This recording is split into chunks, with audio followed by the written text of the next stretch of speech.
John McQueeney, thank you so much. We appreciate it. Absolutely. Thanks for having me. So why are you running for House District 97?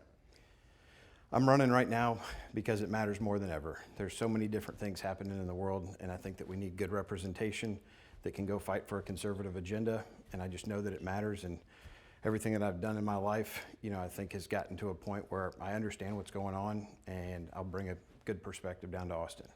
Why should Republicans vote for you over Cheryl B? Yeah. Well, I think that my background uniquely qualifies me to represent this district. I'm a business owner. I've had successful businesses in multiple sectors. I understand that success in those businesses comes from hard work. Nothing will be different about that than being a state rep. So I understand that I'm going to have to work hard.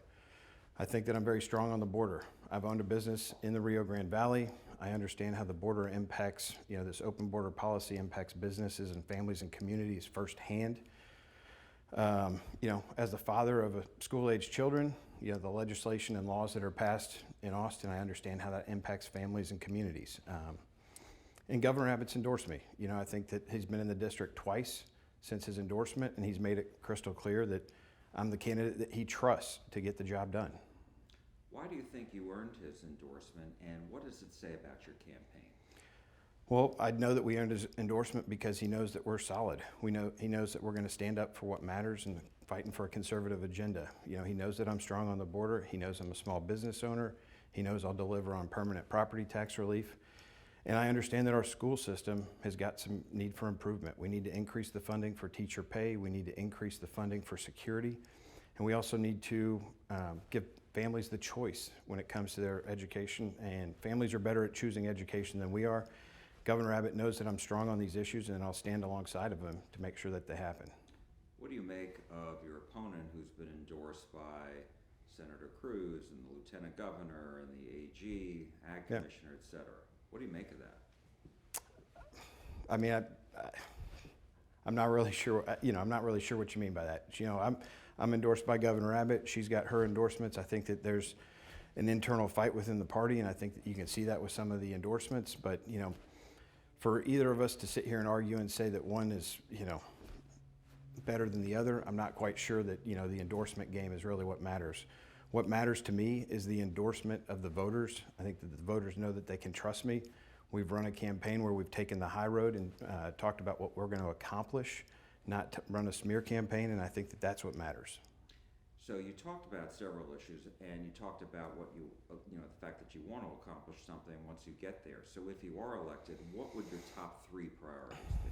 Well, I think our top three priorities, the first one is the border. I think everybody has made it loud and clear from the voters' perspective that this border problem is massive.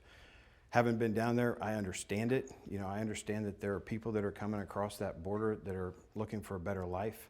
But if we don't realize that there are bad actors coming across that border with them, I think we've got our head in the sand. We need people that want to come across the border for a better life to come legally. This border policy that we've experienced is, it's disappointing that Washington's not doing their job. And until they do, we need to stand up to protect Texans. The open border has exacerbated the fentanyl crisis. It's exacerbated human trafficking, and we got to get it stopped. Permanent property tax relief is the second issue that matters to me as a small business owner. In the fast food restaurant business with my real estate that we occupy, I certainly know that I pay the most property taxes than anybody in the race, and I understand the impact that has in stifling business growth.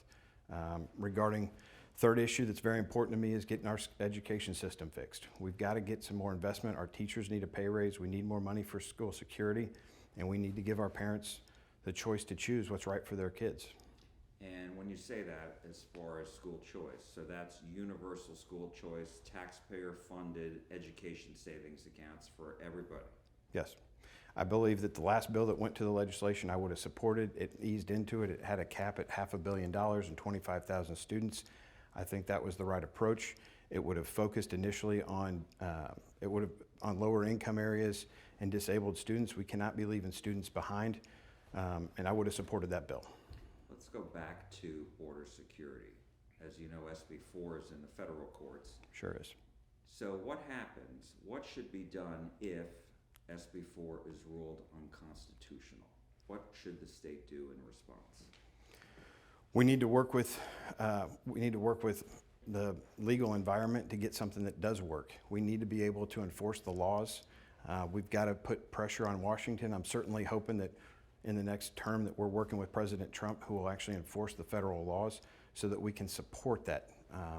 We've got to do whatever we can to enforce the laws of the country, and honestly, it's not being done out of Washington, and right now, until that happens, we've got to protect our citizens in Texas by any means possible. You spoke about property tax relief. Yes, sir. You want to eliminate property taxes. How soon, and what do you put in its place so that state government can actually fund itself and schools? Yep. I think that it's a pathway. I don't think that it can happen overnight. There's not going to be an appetite for a 20% sales tax. You know, we're on a path to abolishing property taxes. I don't think that we should be renting our houses from the government. Our homes shouldn't be a rental property owing, you know, the property taxes forever. In order to get there, we've got to be able to foster growth in our state so that revenues continue to increase. We've got to cut red tape with business policies so that businesses can grow. A lot of people say that Texas is the most business-friendly state. I see ways as a business owner that we can make it even more business-friendly and make sure that people can continue to succeed. And going back to teacher pay raises, is that something that you think should be a separate bill? Because in the last special session, it was in the House all one big bill, and then lawmakers, Republicans and Democrats, majority of them took the school choice part out. Do you think there should be a separate bill? One for teacher raises, one for school choice? We need to ensure that teachers get the pay that they deserve. It is disappointing to me that people that go and want to be educators come out of college with debt that they can't service with what they're currently being paid. But I don't think that we can handle school improvement in a silo. We've got to look at it holistically and make sure that something is brought forth that improves the system across the board. I wanted to ask you a little bit about UT's response last week to the pro-Palestinian, anti-Israel protests at the flagship campus in Austin. Yeah. What did you make of that? Did you support what they did or not? What the police did or what the Yes, protesters did? What the police did. I think that it's very important that our public institutions are not impeded. You know, we've got to be able to have a safe environment for our students to learn in and for our teachers to teach in. I think that what's happening, you know, these movements that are anti-Israel, I do not support. We've got to stand firm with Israel.